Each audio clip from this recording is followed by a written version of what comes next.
안녕하십니까. 이리온 리서치입니다. 저희가 한 2분기에 더 이베스트 비상장 종목 시리즈라고 내고 있는데 한 일주일에 격주로 한 번씩은 나오는 것 같은데 지금. 네. 그렇죠. 이제 가장 지금 관심 많이 받은 게 이거 같아요. 토스. 뭐 금융에서는 제가 비상장 종목을 어떤 거를 할지 생각을 하다가 조금 최근에 이제 금융 플랫폼이 아무래도 좀 이슈가 많이 되고 있어서 토스를 꼽아봤습니다.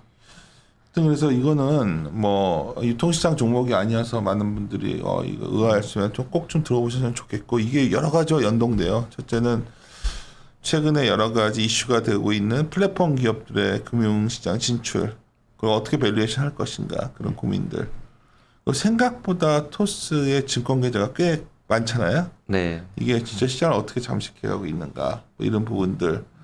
하여튼 그러다 보면 여러 가지 페이 기업들과의 밸류에이션 비교라던가 여러 가지 여기서 아이디어를 얻으실 수 있을 거라고 봅니다. 어떻게 생각하세요? 그러니까 자료를 쓰고 이렇게 좀 조사를 하면서 그러니까 금융업종에 미치는 말씀대로 이제 영향이나 아니면은 이게 그 비상장 종목에 대한 투자도 요새는 뭐 개인 투자자분들도 많이 하시잖아요. 그래서 제목을 제 투자 대안이다라고 생각을 한 거는 이렇게 비상장 단계일 때 이제 플랫폼 성격을 가진 회사에 좀 투자를 하면은 오히려 더 이제 수익률이 좀 더 좋았었던 이제 경험들이 있기 때문에 그런 이제 접근도 조금 해보실 수 있지 않을까 이렇게 생각을 해서. 시장에서 지금 얼마 밸류로 대략 어느 정도 평가? 정확한 사실 이제 가치가 계속 변하고 있는 상황이기 때문에 책정을 할 수는 없는데 이제 그 뭐 언론이나 아니면은 회사 홈페이지나 이런 데서 발표한 공식적인 최근에 그 펀딩 밸류는 올해 있었던 거는 8.2조인데요. 근데 그 지금 비상장 어플 있잖아요. 그래서 비상장 주식이 거래된 어플 장외 가격 기준으로는 15조 원 정도로 지금 또 시총이 올라와 있습니다. 그러니까 15조? 네. 그래서 그 이 비상장 이제 가격이 그러니까 장외 주식 가격이 뭐 회사의 본질 가치냐 아니냐에 대해서는 항상 논쟁이 많았고, 카카오뱅크 역시 상장되기 전에는 그 가격이 뭐 너무 높았다 이런 얘기가 있었지만 오히려 뭐 IPO를 하고 나서는 뭐 그게 그렇게 또 틀리지 않았던 경험도 있거든요. 그래서 이미 약간 이 플랫폼 성격을 가진 이 회사들에 대해서는 조금 시장의 평가가 많이 달라지고 있다라는 거는 일단 부인하기 힘든 그런 사실인 것 같습니다. 그러면 자료 한번 쭉 한번 얘기 좀 들어볼게요. 네, 그래서 이제 전반적으로 토스의 사업 구조를 조금 이제 살펴봤고요. 저도 이제 처음 이제 좀 분석을 해보고 접근을 해본 회사라서 그리고 또 공표된 자료가 사실 많지는 않았기 때문에 그냥 그 공식적으로 공시된 내용이나 아니면 이제 회사 홈페이지나 아니면 언론을 통해서 이제 소스들을 이제 조금 모아봤었습니다. 그래서 이게 전체적으로 좀 공개가 된 부분도 있고, 그다음에 아직 이제 완전히 알려지지 않은 부분도 있고, 그래서 조금 이제 조심스럽긴 하지만 그래도 최대한 객관적이고 좀 언론에 이제 이미 알려진 부분들 위주로 작성을 했고요. 3페이지의 그림 2번을 좀 봐주시면요. 회사의 우선 형태가 이제 중요한데 이제 아직 공식적으로 지분율 자체를 공개하고 있지는 않습니다. 근데 언론에 이제 나타난 바에 따르면은 이제 작년 말 기준으로 보시는 것과 같이 이제 이렇게 대표 이승건 대표라는 분이 계시고 이제 해외 투자자들로 이제 주주가 구성이 되어 있는데 계속적으로 이 해외 투자자들로부터 펀딩을 지금 받고 있는 상황이라서 작년 말 기준으로 이 대표분의 지분이 한 20% 정도 됐다가 지금은 이거보다는 조금 이제 낮아진 그런 상황입니다. 그리고 특징적인 거는 기존 금융지주하고 사실상 거의 동일하게 이 토스라는 이제 공식 명칭은 이제 비바 리퍼블릭하죠. 그러니까 이 회사가 일종의 이제 그 중심축 지주 역할을 맡고 있고 그 밑에 자회사 형태로 각각의 지금 이제 금융회사들을 다 거느리고 있는 그런 상태입니다. 그래서 증권도 있고 보시는 것처럼 이제 토스뱅크가 10월에 출범을 할 거고요. 그리고 토스 인슈어런스라는 이제 그 GA 자회사도 있고, 그래서 증권, 보험, 은행, 그다음에 결제, 토스 페이먼트 이거는 이제 그 2020년 8월에 출범이라고 되어 있는데 LGU 플러스의 PG 사업부를 인수를 했습니다. 그래서 최근에 이제 급성장하고 있는 이 결제 시장에 또 이제 발을 들여놓고 있는 상황인 거고, 그다음에 토스는 뭐 잘 아시는 것처럼 이 간편 송금을 처음으로 이제 출발을 해서 이 워낙 간편한 이 절차나 편의성을 바탕으로 일종의 이제 킬러 아이템으로 작용을 하면서 고객을 확보를 했고, 그다음에 거기 더 나아가서 이제 결제, 그다음에 직접적인 금융업종 진출을 지금 이제 앞두고 있는 그런 상황입니다. 그래서 외형상이나 지배구조상으로 봤을 때는 뭐 기존에 있었던 저희 이제 금융지주나 크게 다르지 않은 그런 이제 모습을 보여주고 있다, 이렇게 판단할 수 있겠습니다. 그래서 각각의 사업 부문별로 조금 특징적인 부분만 좀 말씀을 드리겠습니다. 아무래도 이제 간편 송금부터 시작을 하겠는데요. 간편 송금은 그 자체적으로는 수익성이 그렇게 나오기 힘든 비즈니스 모델입니다. 왜냐면은 소비자들은 거의 이제 무료로 다 송금을 이용을 하는데 간편 송금 서비스를 제공하는 업체들은 수수료를 지불해야 되기 때문이죠. 펀뱅킹 수수료의 형태로 이제 수수료를 지불해서 그 자체적으로는 수익이 안 나오는데 워낙 이 혁신적인 서비스 모델이다 보니까 토스가 사실상 이 간편 송금 시장에서 지금 지배력이 상당히 높게 작용을 하고 있습니다. 사실상 이 간편 송금 시장은 카카오페이하고 토스가 양분하고 있는 시장으로 지금 알려져 있고요. 작년 기준으로 봤을 때 전체 시장 규모가 한 130조 정도가 되는데 토스의 작년 거래액이 한 60조 정도 되거든요. 그러니까 거의 절반 가까이를 이 토스가 차지하고 있고 나머지를 이제 거의 카카오페이가 또 차지하고 있는 그런 이제 형태로 구성이 되어 있습니다. 그래서 이 혁신적인 서비스를 바탕으로 다수의 이제 고객을 확보를 했고 이거가 사실상 이제 토스의 그런 성장 동력이 되어 있다, 이렇게 볼 수가 있겠습니다. 간편 송금뿐만 아니라 이제 결제 쪽에도 진출을 하고 있는데 앞서 말씀드린 대로 LG 플러스 네, 다음에 6페이지, 5페이지, 6페이지입니다. 6페이지 그림을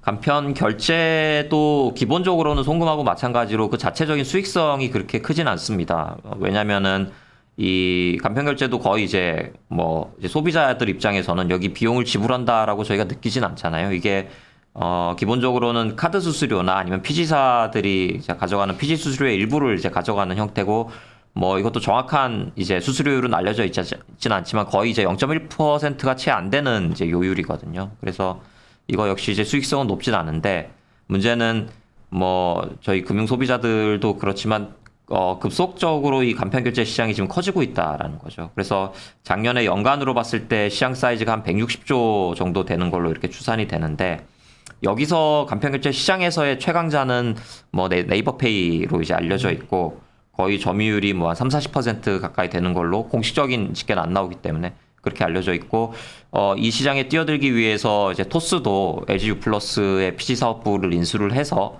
50%의 지분을 참여를 해서 인수를 했고 그 LG U+의 피지 사업부의 MS가 한 10에서 15% 정도가 된다라고 합니다. 그래서 한 그 정도 포션으로 지금 토스도 지금 참여를 하고 있습니다. 그래서 이 간편 송금, 간편 결제 시장은 결론적으로는 자체적인 수익성 그렇게 높진 않지만 고객과의 1차 접점이기 때문에 이 플랫폼의 확장성 측면에서는 상당히 이제 중요한 시장이고 또 하나 이제 이 시장에서 최근 나타나고 있는 변화는 8페이지 이제 그림들에 있는데요.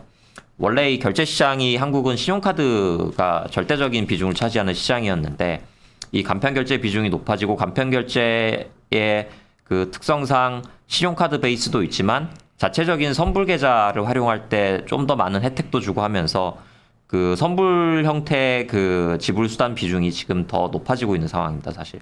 아직 절대적인 비중은 그 그림 12번을 보시면은 신용카드 비중이 여전히 한 65% 정도를 차지하지만 이게 한 4, 5년 전만 해도 85%를 차지했었던 거거든요. 그러니까 이 나머지 늘어나는 부분을 각종 이 페이 서비스들이 선불 형태의 그 자체적인 자기들 계좌를 활용을 하면은 더 많은 혜택들을 계속 주고 있기 때문에 그게 늘어나는 거고 또 정책적으로도 이게 아직은 확정이 되진 않았고 법 개정이 이루어져야 되는 부분이긴 하지만 간편 결제에 대해서 소액 후불 결제도 지금 허용을 하고 있고요. 그다음에 또 이 결제랑 관련된 종합 지급 결제 사업자라든가 아니면 이제 마이 페이먼트와 같은 이런 새로운 형태의 라이센스도 지금 도입을 앞두고 있기 때문에 전체적으로 결제 시장 내에서의 신용카드사의 그런 이제 지배력은 앞으로도 좀 계속 떨어지지 않을까. 그리고 그 빈자리를 이 선불 형태, 혹은 약간 소액이지만 후불 결제 기능을 탑재한 그런 이 페이 회사들이 좀 차지해 가지 않을까 이렇게 예상해 볼 수 있겠습니다.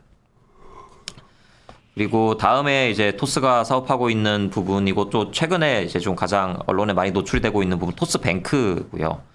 카카오뱅크, K뱅크에 이어서 제3의 인터넷전문은행이 출연을 하게 되는데 특징적인 사업 모델이라고 할 수 있는 거는 일종의 좀 그 기존에 그러니까 이 금융 서비스를 이용하지 않았던 이 고객들을 이 뱅킹 시스템으로 좀 끌어들이겠다라는 목표를 가지고 있는 것 같습니다. 그래서 9페이지에 가운데 15번 그림에서 보시듯이 좀信用도가 낮은 분이나 아니면 금융 이력이 없는 분들이나 아니면 뭐 외국인이나 이런 층을 이제 그 상대로 끌어들여서 새로 비즈니스 모델을 좀 창출하겠다. 그래서 해외로 치면 뭐 이제 챌린저 뱅크 같은 그런 모델을 이제 한국에도 도입시키겠다라는 취지로 이렇게 토스뱅크가 설립이 됐습니다.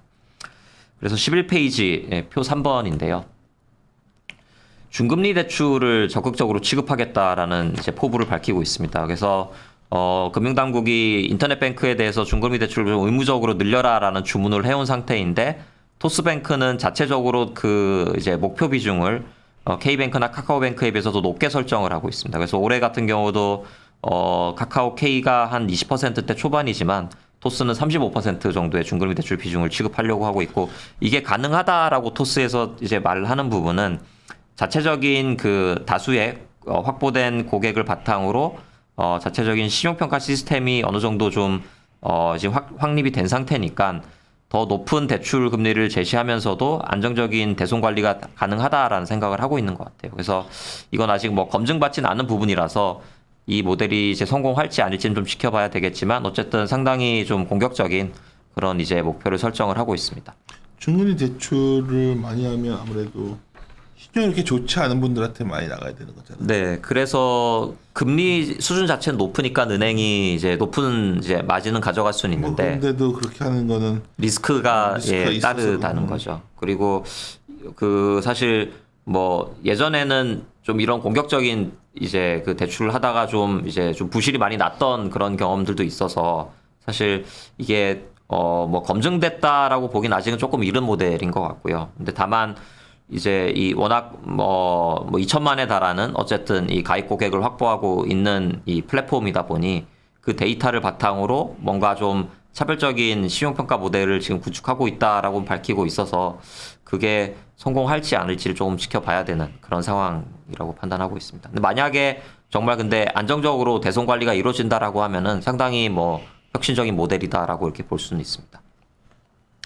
그리고 이제 출범 초기다 보니까 조금 이제 뭐 개인 투자자나 일반 금융 소비자분들이 관심 가질 수 있는 부분은 토스의 그 수신 상품하고 대출 상품의 혜택이 상당히 파격적이다라는 건데요. 다음에 13페이지에 이제 그림들이 있고요. 뭐 초기라서 사실 조금 이제 강한 마케팅을 해야 되다 보니 그런 이제 특징도 있겠지만 대출 금리를 최저 기준으로 뭐 지금 이제 뭐 임직원분들을 대상으로 한 최저 금리가 2.5%로 책정이 되어 있다라고 하고 그다음에 수신 상품은 지금 이미 이제 뭐 사전 가입자들을 확보를 하고 있는데 이제 그 입출식 예금 통장이지만 2%를 주는 예금 금리를 지금 보장을 하고 있거든요. 물론 이건 한시적인 상품이긴 합니다. 그래서 상당히 이제 인기를 많이 끌고 있다라고 해서 이렇게 되면은 사실 다른 은행들 입장에서 조금 이제 불편한 그런 상황이 되는 거죠. 그리고 지금 금융당국이 은행권으로 하여금 대출을 계속 축소하라는 이제 압박을 하고 있기 때문에 토스뱅크는 상대적으로 여기서는 좀 더 자유롭기 때문에 어떻게 보면 이제 경쟁에 있어서 조금 더 유리한 국면에 있다. 그리고 가격적인 측면에서도 워낙 이제 공격적이고 적극적인 마케팅을 지금 펼칠 걸로 보기 때문에 은행 업종 전반으로 봤을 때 다른 이제 플레이어들 같은 경우는 조금 신경을 쓸 수밖에 없는 그런 환경이다 이렇게 판단을 하고 있습니다. 토스뱅크를 말씀드렸고 이제 마지막으로 증권 쪽 이제 말씀을 드리면 토스 증권을 사실 저도 이제 이 자료를 작성하면서 처음 이 앱을 조금 사용을 해봤는데 기존에 이 주식 거래를 많이 하던 개인 투자자분들 같은 경우는 조금 이제 색다르다, 신선하다 이런 느낌을 받으실 수 있을 것 같아요. 왜냐면은 그 그림들에서 보시는 것처럼 조금 이제 시각적으로 되게 단순하지만 이제 편리하게 일단 좀 이제 운영이 되고 있는 거는 이제 부인하기 힘든 사실인 것 같고 지금 토스가 목표로 하고 있는 거는 16페이지 그림 27번에 있듯이 토스 사용자들의 상당수가 20, 30대 젊은 층으로 구성이 되어 있는데 실제로 이쪽 계층에서의 그 주식 투자 비중은 그렇게 높지 않다라는 거죠. 그래서 이분들을 대상으로 이제 이 증권 거래나 주식 거래를 이제 활발하게 하게끔 유도해서 결국은 이 온라인 브로커리지 시장에서 뭔가 입지를 계속 가져가겠다라는 목표를 설정을 하고 있는 것 같습니다. 그래서 지금 17페이지 그림 30번에 있는 현재 기준으로 가입자 수를 보면 최근까지 한 400만 정도의 계좌 수가 가입이 되어 있고요. 그러니까 상당히 빠른 성장세인 거죠. 그래서 엄청나게 많은 거죠. 네. 그래서 지금 당장은 국내 주식만 하고 있지만 지금 해외 주식 관련해서도 이제 서비스가 거의 준비 단계인 걸로 파악이 되고 또 앞으로는 이제 뭐 온라인 자산 관리 형태의 서비스까지도 지금 계획을 하고 있는 상태라서 결론적으로 이 토스증권의 모델은 뭐 이제 해외 로빈후드나 아니면 이제 온라인 자산 관리 플랫폼과 같은 그런 이제 디지털 투자의 형태의 플랫폼 사업 모델을 추구하고 있다. 이렇게 이제 볼 수 있을 것 같습니다. 그리고 최근에 워낙 이 개인 투자자분들도 그렇지만 투자에 새로 관심을 갖고 있는 젊은 층들이 많기 때문에 조금 이제 큰 인기를 이제 누리고 있는 거고 참고로 19페이지의 그림 34번을 보시면요. 카카오페이 증권도 지금 이제 연내 어쩌면 MTS 서비스를 시작을 할 텐데 카카오페이 증권, 토스 증권의 지금 현재 기준으로서 계좌 수 두 곳을 합치면 900만 계좌가 되거든요. 근데 지금 한 20년 정도 이제 업무를 영위하고 리테일 시장 내 절대적인 지배를 가지고 있는 키움증권의 계좌 수가 1000만 개니까 사실상 이 두 증권사의 뭐 단기간 내 그 성장은 상당히 가파르다라고 볼 수가 있습니다. 그리고 카카오페이 증권은 이미 이 소액 형태의 자산 관리랑 관련된 이런 서비스를 이미 하고 있는 단계이기 때문에 뭐 주관적으로는 이 토스증권과 카카오페이 증권이 이 온라인 시장에서 이 온라인 리테일의 그런 지배력을 좀 키워갈 수 있다라고 충분히 이제 판단을 하고 있고 기존의 뭐 키움증권을 포함한 이 플레이어들 같은 경우는 상당히 좀 신경을 많이 쓸 수밖에 없지 않을까 이렇게 이제 예상을 하고 있습니다. 그래서 이상 증권 쪽까지 해서 토스가 사실 이제 결정적으로 이제 송금과 결제, 그 다음에 뱅킹, 그 다음에 이제 증권 이렇게 이루어져 있고 토스 인슈어런스라고 하는 이제 GA 이제 보험 대리점 자회사가 있긴 한데 보니까 뭐 아직 그렇게 그 카카오페이처럼 그 공격적이고 적극적으로 보험업 진출을 염두에 두고 있는 단계는 아닌 것 같고요. 뭔가 보험 서비스에 대해서 좀 상담을 제공하고 조금 특징적인 거는 일반적인 GA 사업 모델은 이제 적극적으로 보험 가입을 유치해야지 거기서 이제 수익이 발생하는 구조인데 보면은 이 토스 인슈어런스의 그 설계사 직원분들은 거의 정규직 형태로 다 채용이 되어 있다라고 해요. 그래서 사실상 그런 판매 실적보다는 뭔가 더 서비스를 제공하는 차원에서 그런 이 사업 모델이 아직은 초점이 좀 맞춰져 있고 제가 그냥 주관적으로 판단하기에는 아직은 이제 보험 쪽에선 조금 발을 들여놓고 앞으로의 이제 상황이나 또 최근에 좀 그런 이제 규제 이슈나 이런 것도 있어서 좀 상황을 살펴보면서 점차 좀 이제 영역을 확대해 나가지 않을까. 근데 다만 이 보험 영역에서도 22페이지 그림들에서 보시는 것처럼 디지털화라는 거는 좀 이제 부인하기 힘든 사실이다라는 거죠. 그래서 이미 자동차 보험 같은 경우는 저를 포함해서 대부분 뭐 이제 소비자들이 다이렉트의 그 편리성에 대해서 인지를 하고 있어서 점유율이 계속 높아져 가고 있고요. 그다음에 건강보험 같은 경우도 조금씩이나마 이 온라인 쪽에서의 수요가 생겨나고 있고 그쪽으로 좀 대응해야 되는 그런 상황이기 때문에 이미 카카오 손해보험 같은 경우는 지금 이제 본인가를 준비하고 있는 단계인 거죠. 그래서 이 뭐 은행, 증권, 뭐 이미 결제뿐만 아니라 보험 서비스 역시 디지털화의 그 큰 흐름은 피하기 힘들다 앞으로 이렇게 판단을 하고 있습니다.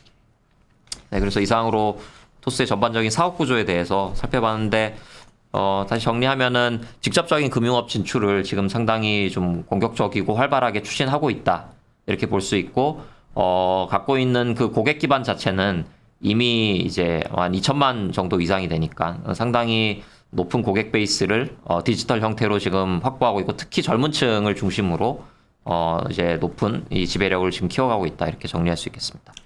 지금까지 내용은 어쩌면 회사 소개 관한 그리고 물론 최근 현황인데 이거의 본질적으로 이 기업을 다룰 때 고민스러운 거는 토스의 가치를 어떻게 볼 거냐. 그렇죠. 그리고 이 가치에 따라서 다 연결되는 거니까. 토스뿐만 아니라 금융 플랫폼의 가치를 그치. 어떻게 이제 판단해야 되냐라는 부분이 사실 더 좀 근본적이고 그쵸. 뭐 상장되어 있는 종목들이나 이제 투자를 하실 때 개인 투자자분들도 좀 관심을 가지셔야 되는 부분인 것 같은데 그래서 결론적으로 그 부분에 대해서 먼저 조금 제 그냥 이것도 역시 뭐 사실 정답이 있다라고 보긴 힘드니까 제가 판단하는 그 기준에 대해서 조금 말씀을 드리면 페이지 27페이지이고요.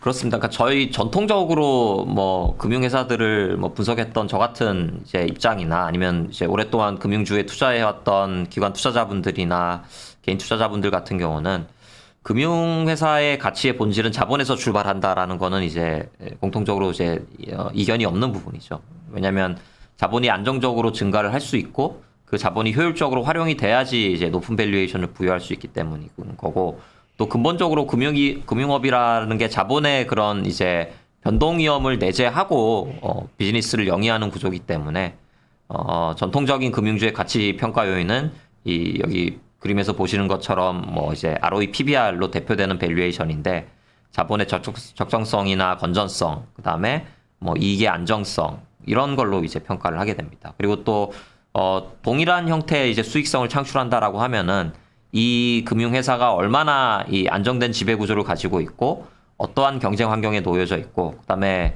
뭐 결국 금융회사의 투자는 IT 투자이기 때문에 어떤 전산 시스템이나 뭐 어떠한 이제 리테일 베이스를 가지고 있냐, 어떤 지점망을 확보하고 있냐, 뭐 이런 것로 이제 평가를 했다라는 거죠. 근데 금융 플랫폼은 그 가치를 결정할 수 있는 요인이 조금 이제 기존의 잣대하고는 많이 달라져야 된다라는 거죠.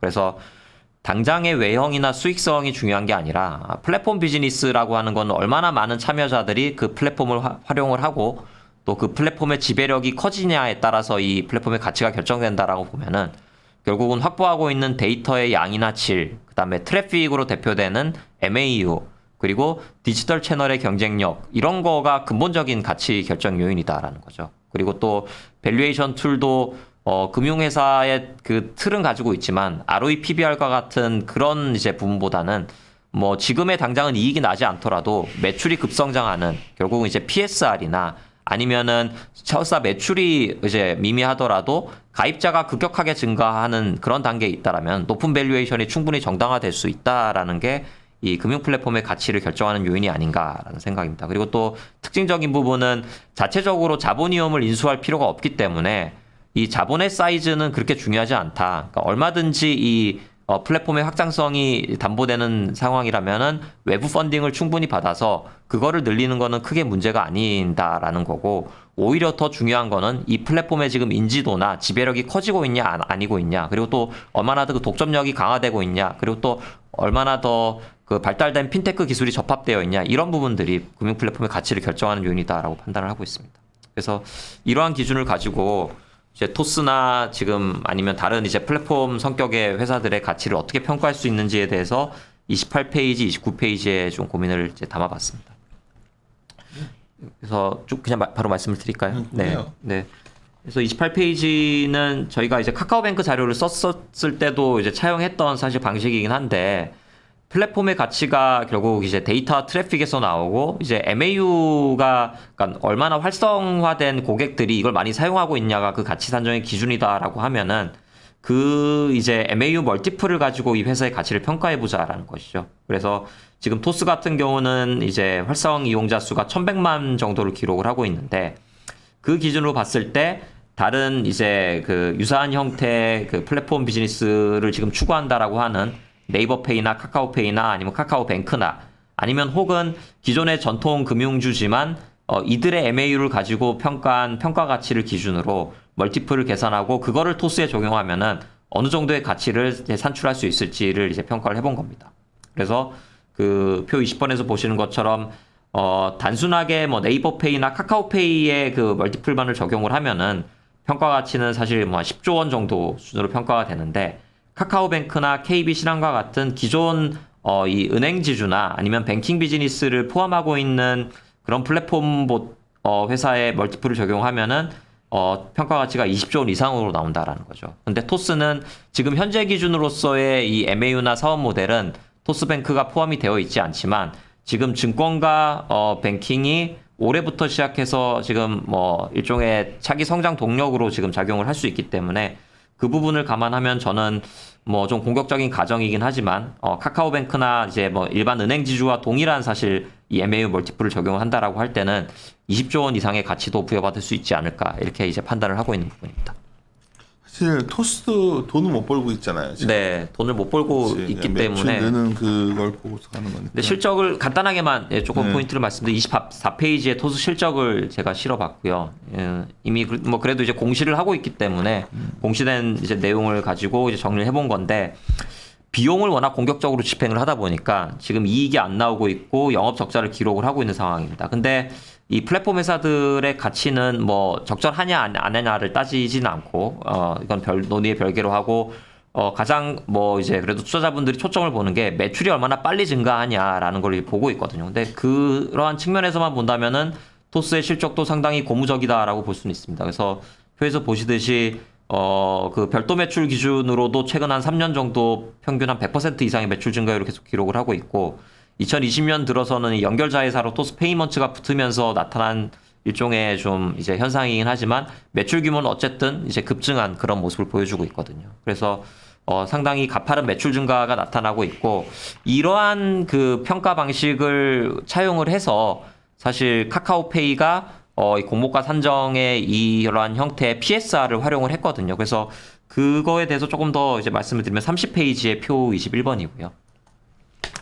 결국 매출이 증가하는 속도를 성장률로 조정을 시켜서 PSR을 적용했을 때 공모가를 어떻게 산정했냐라는 게 이제 카카오뱅크의 그런 이제 IPO 밸류의 근간을 이룬 로직이라고 볼 수 있는데 그 기준을 똑같이 토스에게 적용을 하면요. 이제 어떤 결과가 나타날지를 제가 조금 이제 그냥 계산을 해본 거고 카카오페이 같은 경우는 평가액입니다. 평가액 기준으로 한 18조 정도의 밸류를 산정을 받았고 그 기준을 토스에 적용하면은 한 19조, 20조 정도 되는 거의 유사한 밸류가 산출이 됩니다. 근데 여기에 이제 카카오페이는 카카오뱅크도 그랬지만 참고로 카카오뱅크도 평가액은 훨씬 낮았지만 뭐 그 평가액 대비 할인율을 적용해서 공모가는 더 낮게 산정을 했고요. 카카오페이도 평가액은 18조지만 여기에 할인율을 30에서 50% 정도 적용을 해서 한 10조 정도를 이제 평균 지금 공모 희망가액으로 지금 산정을 하고 있는 상황인 거고 뭐 토스도 만약에 상장을 하게 된다라면 뭐 이러한 이제 과정을 거칠 것인데 결국 근데 그 앞 페이지 29페이지 그림 50번에서 보시듯이 카카오뱅크도 평가액이나 공모가 대비해서 지금 시총은 훨씬 더 높게 형성이 되어 있거든요. 그러니까 카카오페이 역시 지금 뭐 평가액이나 공모가는 뭐 10조대지만 뭐 시총이 사실 어떻게 될지는 실제로 상장을 해봐야지 아는 거고요. 페이지 29페이지에 있는 그림입니다. 네. 그리고 토스도 지금 평가액은 카카오페이와 크게 차이 나지 않아서 실제 시장이 어떻게 평가할지는 뭐 아직 이제 검증을 받지 못한 부분입니다. 그래서 결국은 뭐 역시 제 주관적인 판단이긴 하지만 뭐 토스의 가치가 만약에 IPO를 하게 된다라고 하면은 뭐 한 20조 원 정도의 가치도 이제 부여받을 수 있는 그런 이제 잠재력이 있지 않나 그런 이제 플랫폼으로서의 경쟁력이 있지 않나 이런 판단인 거고 31페이지인데 결론적으로 제가 그냥 이제 판단을 할 때는 이러한 이 아주 고속 성장과 그런 확장성에 대한 기대를 가지고 IPO를 하는 회사들은 투자 시기가 빠르면 빠를수록 저는 좋다라고 이제 생각을 하거든요. 근데 그거를 다 꿈꾸죠. 예. 토스 지금 시점이 그렇죠. 그러니까 그런데 네. 그런 기대감이 극대화되는 시기가 IPO 시기가 아닌가라는 거죠. 지금 카뱅도 그렇고 카카오페이도 만약에 상장이 되면 그런 이제 기대감들이 많이 반영이 될 것이고 그래서 만약에 제가 그냥 그래서 투자 대안이다라고 말씀을 드린 거는 투자를 할 수 있다면은 오히려 이런 비상장이지만 IPO 이전 단계에 투자를 하는 게 훨씬 더 궁극적으로는 더 나은 이제 수익률을 가져올 수 있지 않을까. 그래서 왜냐면은 지금 카카오뱅크는 이미 상장이 돼 있어서 시총이 뭐 최근에 좀 많이 빠지긴 했지만 여전히 30조거든요. 사실 상장 전에는 카뱅의 시총에 대해서 참 말이 많았는데 네, 뭐 지금의 시총이 뭐 본질 가치냐 아니냐라는 거는 또 논란의 여지가 충분히 있지만 어쨌든 지금 시장이 평가하고 있는 금융 플랫폼의 가치가 극대화될 수 있는 시점은 사실 IPO다라고 한다면은 그 이전에 투자하는 것도 저는 나쁘지 않은 판단이다라고 생각을 하고 있습니다. 그래서 카카오뱅크와 페이를 합산한 가치의 한 절반 정도만 해도 사실 20조가 넘어가기 때문에 이러한 측면에서 봤을 때 이제 토스도 지금 단계에선 분명히 최근 가치가 물론 급등하긴 했지만 투자 메리트가 있다라고 생각을 하는 거고 이 금융 플랫폼이다라는 모델이 지금의 뭐 금융주를 투자하는 데 있어서 또 하나의 또 대안으로 또 이제 작용을 하고 있기 때문에 뭐 이런 관점에서 이번 자료를 좀 작성하게 됐습니다. 그래서 결론적으로 32페이지에서는 앞서 말씀드린 대로 보시듯이 최근 펀딩 밸류 기준으로는 한 8.2조까지 이제 부여를 받았고요. 그리고 이미 뭐 지금 이제 핀테크 기업으로 출발했지만 대가까운 기업이다라고 평가를 받고 있죠. 그리고 장외 가격 기준으로는 시총이 지금 15조까지 형성이 되어 있기 때문에 상당히 단기간 내 급격한 가치 상승을 경험하고 있는 회사인 거는 이제 부인하기 힘든 사실인 것 같습니다. 이거보다 제일 최근 관심이 금속보 이슈와 관련된 규제 아니에요? 네.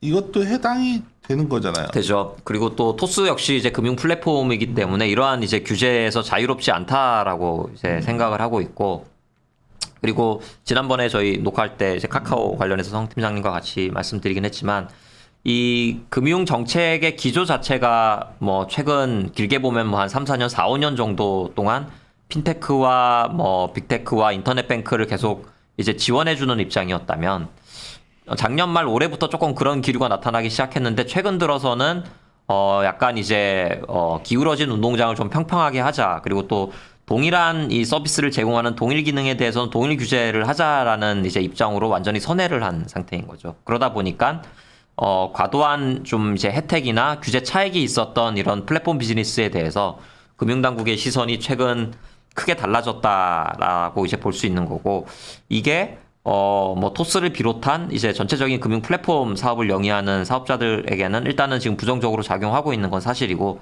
토스 역시 여기서 자유롭지는 않다라고 저는 이제 판단을 하고 있습니다. 근데 공통적으로 네, 토스도 그렇고 뭐 카카오페이도 그렇고 이런 거를 대비를 안 했던 건 아니고요. 보면 자체적인 라이센스를 다 지금 일단은 좀 확보를 하고 있는 상태거든요. 그래서 뭐 증권사들도 다 두고 있고, 그다음에 보험사들도 다 GA 형태로 지금 자회사를 두고 있어서 이 제도 변화에 대해서 어느 정도 대응책은 마련은 하고 있는데, 뭐 투자 심리상 지금 조금 이제 안 좋고 그런 이제 좀 예상하지 못했던 그런 규제 이슈가 좀 강하게 등장한 거는 부인하기 힘든 사실인 것 같습니다.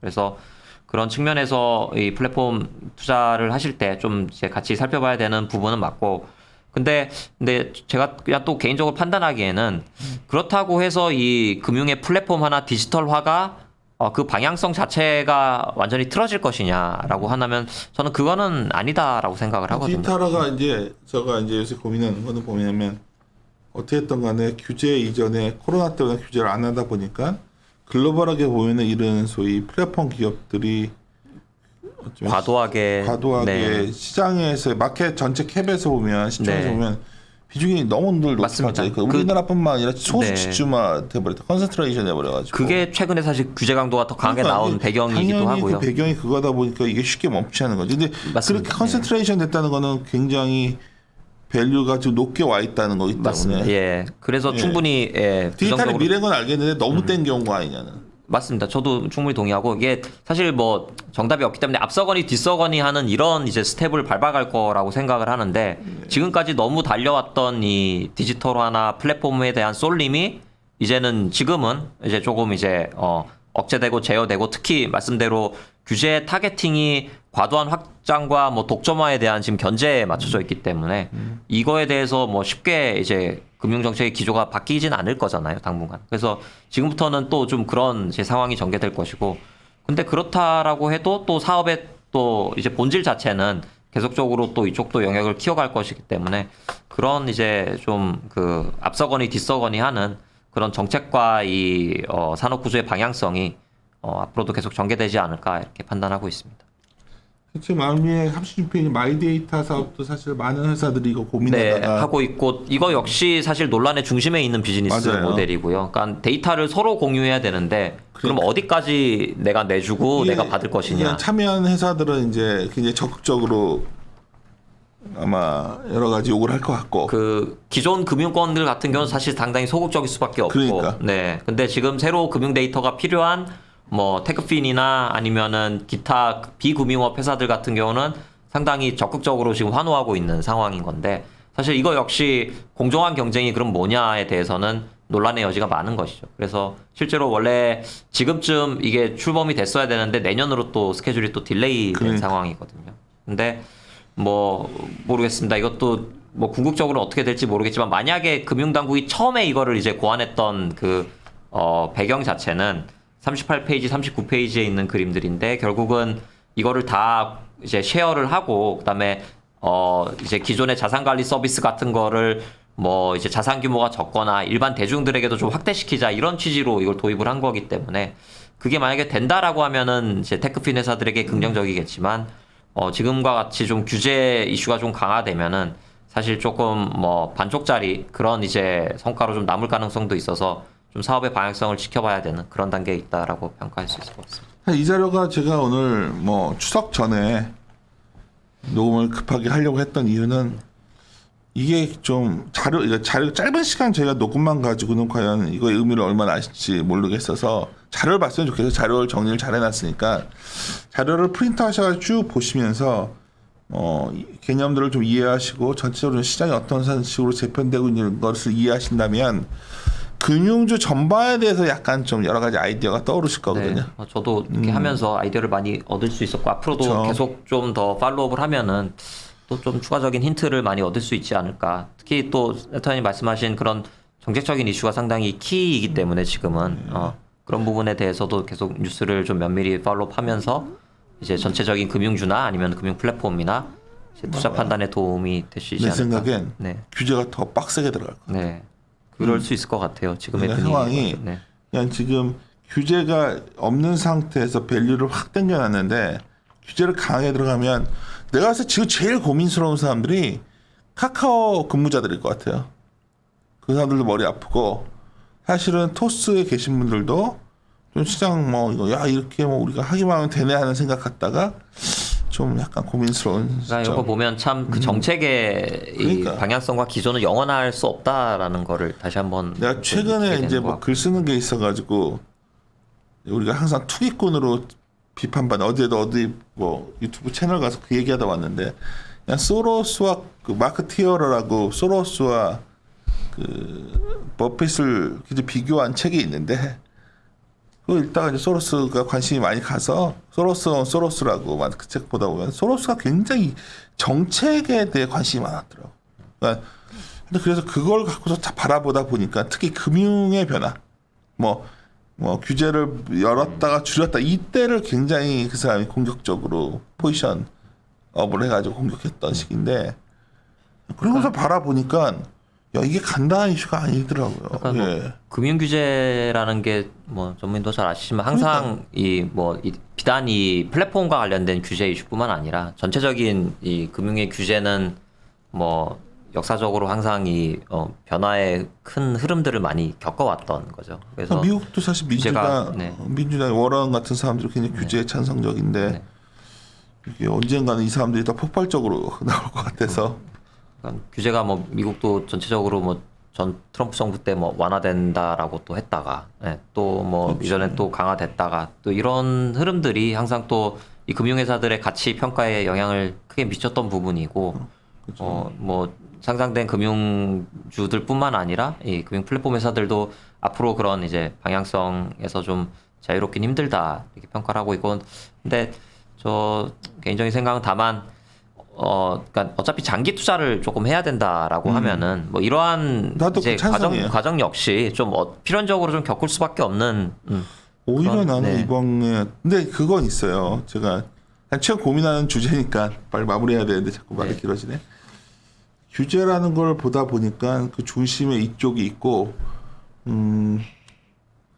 결국은 규제 정책들이 강화됐을 때 상대적 베네핏이 있는 곳과 아닌 곳을 좀 구별하는 작업이 있어야 이게 네. 되게 그래서 이게 이렇게 되면 그럼 과거에 금융의 올드한 종목들이 될 거냐 이건 또 다른 문제더라고. 그렇죠. 그래서 그러니까 이게 지금 저도 이게 정확하게 고민을 그러니까 짚어주셨는데 이게 그것도 아니고 참 고민스러운 거야 주의 주제에서는. 이 플랫폼 금융 플랫폼에 대한 규제가 있음으로 해서 그럼 기존 전통 금융주들의 밸류가 크게 부각될 수 있냐? 그렇죠. 이건 아니거든. 또 다른 고민을 그러니까 필요한 부분인 거죠. 참 이게 이럴 때가 참 이게 좋아지면 이게 나빠지고 이럴 때가 참 편한데 그게 안 보여서 제가 최근에 참 금융주를 어떻게 가져가야 되냐 이 고민 속에 상당히 빠졌던 것 같아요. 토스 꼭 자료 읽어보시죠. 굉장히 잘 쓴 자료입니다. 왜냐면 토스 이 정도 뎁스 있게 쓴 자료 없잖아 지금까지 나온 거는. 발간된 거 없지 않나? 비상장 종목이다 보니 아무래도 그러니까. 좀 이거 관심에서 꼭 보시고 제가 뭐 이게 가끔 이렇게 뭐 각 잡고서 얘기할 때는 이게 여러 가지 섹터에 영향 주는 아이디어가 들어 있으니까 좀 관심 갖고 추석 때 공부 좀 하셨으면 좋겠다는 생각에서 말씀드렸습니다. 예, 마무리 짓도록 하겠습니다. 함께 고민하시죠.